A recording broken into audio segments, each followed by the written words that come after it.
Ассалаумағалейкум, ардақты әлеумет, эфирде Ақшам телеарнасы, студияда мен Дәулет Сейітбеков.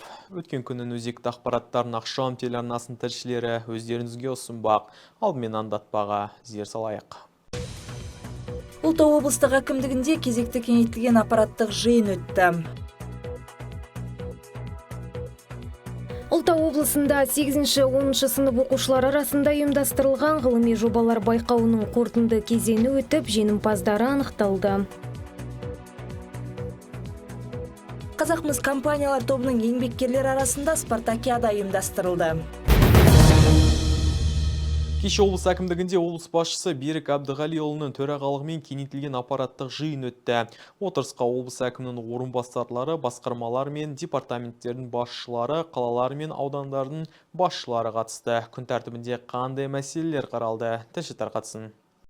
Ұлытау облысының әкімі Берік Әбдіғалиұлының төрағалығымен өткен аппараттық жиынның күн тәртібінде облыс көлемінде құрылыс саласының 2020 жылға арналған жоспарлары, медицина ұйымдарының кадрлар мәселесі, сондай-ақ Ұлытау облысы әкімдігінің регламентін бекіту сынды 3 мәселе қаралды. Құрылыс, сәулет және қала құрылысы басқармасының басшысы Нұржан Орынбаевтың мәліметінше, 2023-2024 жылдары облыс бойынша барлығы 3 өңірде 96,2 мың шаршы метрді құрайтын 1351 пәтерлі 22 тұрғын үйдің құрылысын жүзеге асыру жоспарланған. Сондай-ақ ағымдағы жылы 11 үйдің құрылысына 21 миллиард теңге қаражат бөлінген. Бас мердігерлер Самға жауапкершілігі шектеулі серіктестігі және Астана премиум строй жауапкершілігі шектеулі серіктестігі. Жобаны жасау, оны ары қарай іске асыру бойынша жұмыстар жүргізіліп жатыр. Сондай-ақ Жезқазған қаласында медициналық орталық ауданында Кеңгір тұрғын үй кешені, бұл жаңағы 9 қабатты 11 үй, алдындағы үкімет қаулысының негізінде салынатын үйлер, 6 үйді Самға жауапкершілігі шектеулі серіктестігі салапты, 5-еуін Астана премиум. Самға жұмыстарды қазіргі таңда бастады, қоршауларды орнатып, шұңқырларды әзірлеу бойынша жұмыстар жүргізілді. Бұл жоба бойынша жобалық сметалық құжаттар қазіргі таңда сараптамада, осы апта не келесі апта аламыз деген жоспар бар. Ал Астана премиум бойынша өткен жұма күні сараптаманың оң қорытындысы алынды. Облыс орталығы мәртебесін алуға байланысты білім беру, денсаулық сақтау, спорт, мәдениет, әкімшілік және рекреациялық мақсаттағы жаңа объектілерді және басқа да объектілерді орналастыру қажеттілігі туындап отырғаны айтылды. Ауылдық денсаулық сақтауды жаңғырту пилоттық ұлттық жобасы бағдарламасы аясында облыс бойынша Ұлытау ауданының 4 елді мекенінде және Жаңарқа ауданының 1 елді мекенінде 5 фельдшерлік акушерлік пункттердің құрылысын салу жоспарланған. Құрылыс монтаждау жұмыстарын бастау үшін 2020 жылы республикалық бюджеттен 574,4 миллион теңге, сондай-ақ жергілікті бюджеттен 63,8 миллион теңге қаражатты қосымша бөлуге бюджеттік өтінім өткізілген. 4 елді мекенде Айнабұлақ, Манадыр, Ақбастау ауылы және Атасу станциясында, Ұлытау ауданда 3 елді мекенде Пионер, Ақтас, Айыртау ауылында денсаулық сақтау нысандарын салуға жер учаскесін рәсімдеу бойынша жұмыстар жүргізілуде. Спорт нысандары бойынша 2022 жылы түзетуден өткен мемлекеттік сараптамасы бар ескек есу спорт түрлеріне арналған базаның спорттық корпусын салуға жобалық сметалық құжаттама дайын. Жобаларды аяқтау 2020 жылға жоспарланған. Берік Әбдіғалиұлы құрылыс барысында туындайтын барлық проблемалық мәселелерді пысықтауды тапсырды. Медициналық ұйымдарды кадрлармен қамтамасыз ету туралы облыстың денсаулық сақтау басқармасының басшысы Ләззат Ранова айтып берді. Облыстың денсаулық сақтау ұйымдарындағы медицина қызметкерлерінің жалпы саны қазір 2906 адамды құрайды. Оның ішінде дәрігерлер 601 маман, орта медицина қызметкерлері 2305. Бүгінгі таңда осы саладағы кадрлар тапшылығы 66 маман құрайды. Қазіргі уақытта 2023-2025 жылдарға арналған облыстық бюджеттен еліміздің түрлі жоғарғы оқу орындарында 66 резидентті оқыту жоспарланған. Ұлытау облысында кадрлар тапшылығы 66 маманды құрайды. Оның ішінде Жезқазған қаласында 31 маман керек. Сатпаев қаласына 17 маман керек. Қаражал қаласында 7 маман керек. Жайрем кентіне 6 маман қажет. Ұлытау ауданына 5 маман қажет. Ұлытау облысынан жас мамандардың келу жағдайы келесідей. 2022 жылы біздің облысымызға 21 маман келді. Олардың ішінде Жезқазған қаласына 10 маман келді. Сатпаев қаласына 3 маман келді.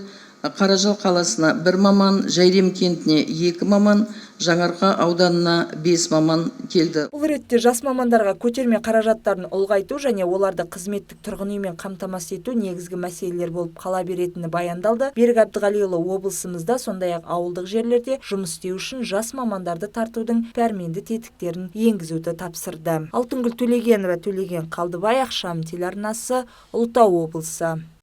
Хабарымыз жалғастырамыз. Жақында Қабден Шыңғысов атындағы номер 5 жалпы білім беретін мектепте 8-10 сынып оқушылары арасында ұйымдастырылған ғылыми жобалар байқауының қорытынды кезеңі өтіп, жеңімпаздар анықталды. Марапаттау рәсімі Аманат партиясының қабырғасында өтті. Толығырақ әріптесім Диана Әбдіқалықова тарқатады. Scientific discoveries that can improve the ecology of my native place. Менің туған жерімнің экологиясын жақсартатын ғылыми жаңалық. Ұлытау облысының білім беру ұйымдарының 8-10 сынып оқушылар арасында өткізілген ғылыми жобалар байқауының басты тақырыбы осындай. Байқау The Ұлытау Educational Foundation қайырымдылық қорының Ұстаз Ұлытау педагогикалық трансформация орталығының жобасы аясында өткізілді. Ақтық кезеңге ең сәтті шыққан 11 жоба жіберілді. Бұл жоба 3 кезеңнен тұрады. Бірінші кезеңі ағылшын тілі деңгейін анықтау. Біздің жобамыздың ерекшелігі жоба ағылшын тілінде. 2 тілде жазылады. Қазақша, ағылшынша, немесе орысша, ағылшынша. Бірінші кезеңге жалпы Жезқазған, Сатпаев, Ұлытау ауданы, Балқаш қаласынан 287 оқушы қатысты. 32 команда дейміз, 32 мектептен. Соның 24-і екінші кезеңге өтті. Екінші кезеңнен 20 топ ғылыми жобаларын жасап, енді үшінші бүгінгі ақтық кезеңі финалға сол ғылыми жобалардың ең үздік 11 командасы келіп отыр. Балқаш қаласынан 2 команда келді. Ұлытау ауданынан 2 топ, Жезқазғаннан және Сатпаев қалаларынан. Әділ қазылар алқасын топтастыруда біз көбінесе осы жобаның маңыздылығына байланысты қарадық. Экология жағынан болғандықтан, экология жағының мамандарын, ғалымдарын іздедік. 3 университеттен, Қазақстанның 3 университетінен келіп отыр. Және корпорация Қазақмыс корпорациясынан бізде жобада әділ қазылар алқасы бар, және канадалық халықаралық мектептен сол мектептің директоры Брюс Дэвис келіп отыр. Олардың ғылыми жобалары ағылшын тілінде орындалған және Қазақмыс корпорациясы орналасқан өңірлердегі Ұлытау облысының қалалары мен ауылдарының, сондай-ақ Балқаш қаласының экологиялық мәселелеріне қатысты болды. Байқауға қатысқан барлық ғылыми жұмысты Қазақстан мен Канада университеттерінің, сондай-ақ Қазақмыс корпорациясының өкілдерінен құралған қазылар алқасы сараптап бағалады. Жобаның мазмұны да, оны ұсынылуы да спикерлердің ағылшын тілін меңгеру деңгейі де назарға алынды. The research hypothesis is if we draw the attention of the population to the problem of pollution of the city with garbage and household waste, then the harm caused by residents to the environment will decrease, as this is ensured by conducting effective exposure work among the population, including adolescents and young people. The Ұлытау Educational Foundation қайырымдылық қорының Ұстаз Ұлытау педагогикалық трансформация орталығының жобасы аясында өткізілген ғылыми жобалар байқауының жеңімпаздарын марапаттау рәсімі Аманат партиясының қабырғасында өтті. Іс-шарада Ұлытау облысы әкімінің орынбасары Ғалымжан Құсманғали сөз алып, оқушыларға берілген осындай үлкен мүмкіндік үшін ұйымдастырушыларға алғысын білдірді. Шынымен де бұл келіп танысып жаттық. Өз басым сіздер үшін қатты қуандым. Осы қазіргі уақытта сіздерге көрсетіліп жатқан, жасалып жатқан мол мүмкіндіктерді пайдаланып қалу бұл үлкен бақыт. Сондықтан баршаңыз, әрине бұл жарыс болғасын, сайыс болғасын, сайыста жеңіске жеткендер болады, туғандар болады, бірақ ойынсынбаңыздар. Алда осындай бұдан да көп мүмкіндіктер болады, бұдан да көп жарыстар болады, бұдан да көп сіздердің өз біліктіліктеріңізді, білімдеріңізді көрсетуге мүмкіндіктер ашылады. Байқау қорытындысы бойынша 3-ші орынға Жезқазған қаласының нөмір 8-ші гимназия оқушылары ие болды. Жүлдегерлерге бағалы сыйлық, дрон берілді. 2-ші орынға Балқаш қаласының нөмір 17-ші мектеп лицейі лайық деп танылды. Оқушылар Астана қаласында орналасқан халықаралық канадалық мектебіне бір апталық оқу танымдық бағдарламасын өтуге жолдама алды. Ал 1-ші орынды және Ұлыбритания еліне 2 апталық оқу бағдарламасын өту және саяхаттауға жолдаманы Сәтпаев қаласының Абай атындағы нөмір 4-ші мектеп лицейінің оқушылары жеңіп алды. Балалар қуаныштан көздеріне жас алды.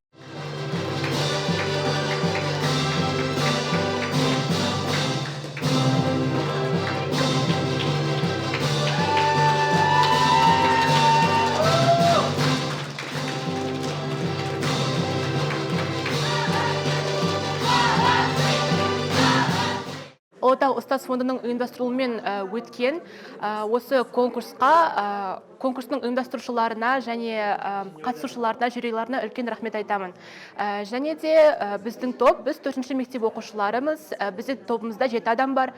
Біз проектімізде, яғни пластикалық бутылкарды жинау арқылы, олардан теплица жасау арқылы біз осы Сәтпаев қаласының экологиялық жағдайын яғни жақсарту жайлы проект қорғадық. Сонымен қатар байқауға қатысқан барлық команда арнайы сертификатпен және үздік баяндамашы, үздік ағылшын тілі, үздік экологиялық жоба, үздік зерттеу жұмысы секілді номинациялар бойынша марапатталды.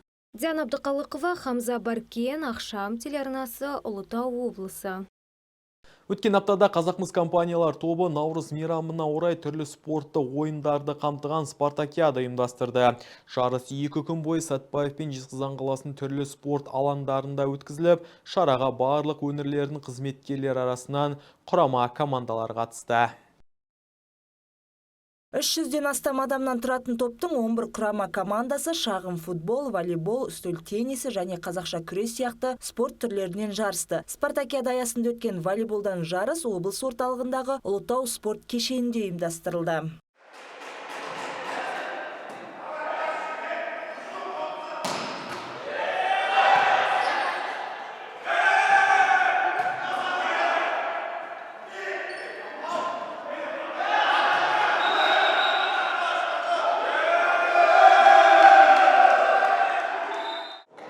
Қазақмыс корпорациясы қызметкерлер арасында 2 күн бойы спартакиада ұйымдастырылуда. Спартакиада шеңберінде біз дәл қазір волейбол жарысының деңгейін бақылап тұрмыз. Айта кетейік, бұл жарысқа 8 команда қатысып, дәл қазір жартылай финалда бас жүлдеден көріну үшін ойыншылар өздерінің ептіліктерін көрсетіп жатыр. Ұйымдастырушылардың айтуы бойынша бұл ойынға Жезқазған, Сәтпаев қалаларынан бөлек Қарағанды, командалар да бар.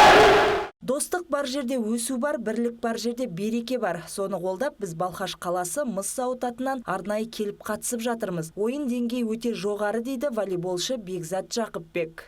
Жезқазған қаласы спартакиада өткізіп жатыр. Біз өте қуаныштымыз. Осы спартакиада Балқаш қаласынан келіп отырық. Командада 8 адамбыз. Полуфиналға өтіп жатырық. Барлық спортшыларға сәттілік. Наурыз мейрамы құтты болсын. Ойын деңгейі өте жақсы, жоғары деп айтуға да болады.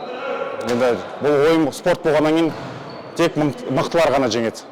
Спартакиада Қазақмыс компаниялар тобындағы маңызды корпоративтік оқиға болып табылады. Ол біздің қызметкерлеріміздің салауатты және белсенді өмір салтына деген ұстанымын көрсете отырып, корпоративтік мәдениетті нығайтудың географиясы мен қызмет түріне қарамастан кәсіпорын қызметкерлер арасында тұлға аралық қарым-қатынас орнатудың тиімді құралы ретінде қызмет етеді дейді ұйымдастырушылар. Айта кетейік, ойын қорытындысы бойынша Балқаш мыс балқыту зауытының қызметкерлері үздік волейболшылар атанса, Жезқазған байыту фабрикасының қызметкерлері 2-ші орында, ал Балқаш Түстімет ойыншылары 3-ші орынды иеленді. Барлық жеңімпаздарға ұйымдастырушылар атынан ақшалай сыйлықтар табысталды.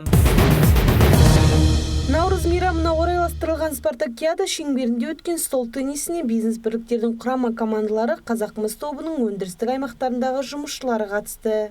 Здравствуйте, я приехал с города Караганды. Мен Қарағанды қаласынан келдім. Мейкер зауытының атынан қатысып жатырмын. Әуесқой тенниспен 5 жылдан бері айналысып жүрмін. Бақты сынап көру үшін келдік. Барлық қарсыластарыма сәттілік тілеймін. Айта кетейік, жалпы спартакиада қорытындысы бойынша мини-футболдан турнирде Жезқазған байыту фабрикасының командасы жеңіске жетті. Стол теннисінде Қарағанды Түстімет өндірістік бірлестік қызметкерлері үздік деп танылды. Ал 75 келі салмақ дәрежесінде қазақша күрестен Олжас Жанбосынов чемпион атанса, 90 келі ең ауыр салмақ дәрежесінде бірінші орынды Еркебұлан Әбенов жеңіп алды. Бүгінгі таңда жұмысшылардың, еңбеккерлердің арасында өтіп жатқан үлкен додалы сайыстар өтіп жатыр. Қазіргі таңда біздің өңірде Ұлытау облысында жан-жақтан келген бірінші командалар бар. Оның ішінде Қарағанды қаласы, Балқаш қаласынан, Жезқазған, Сәтпаев қалаларынан келіп, еңбеккерлеріміз үлкен додаға қатысып жатыр. Оның ішінде бізде атап өтетін болсақ, мини-футболдан, яғни шағын футболдан, волейболдан, үстел теннистен және қазақша күрес сайыстары болады. Бүгінгі таңда Қазақмыс тобының басшыларына үлкен алғысын білдіргім келеді. Оның ішінде Нұрахмет Қанатұлы Нұриевке ол кісі үлкен осы спортқа деген қолдау көрсеткелі отыр. Әрине, бұл спорт дода бүгінгі күнмен басталғаннан кейін ары қарай тоқтамайды деп өзім есептеймін. Яғни жылда Қазақмыс тобы жыл сайын әр мерекеге байланысты өзінің спорттық іс-шараларын жүзеге асырып отыр. Айым Култаева, Төлеген Қалдыбай, Ақшам телеарнасы, Сәтпаев. Келесі кездескенше еліміз қуатты, күніміз шуақты болғай.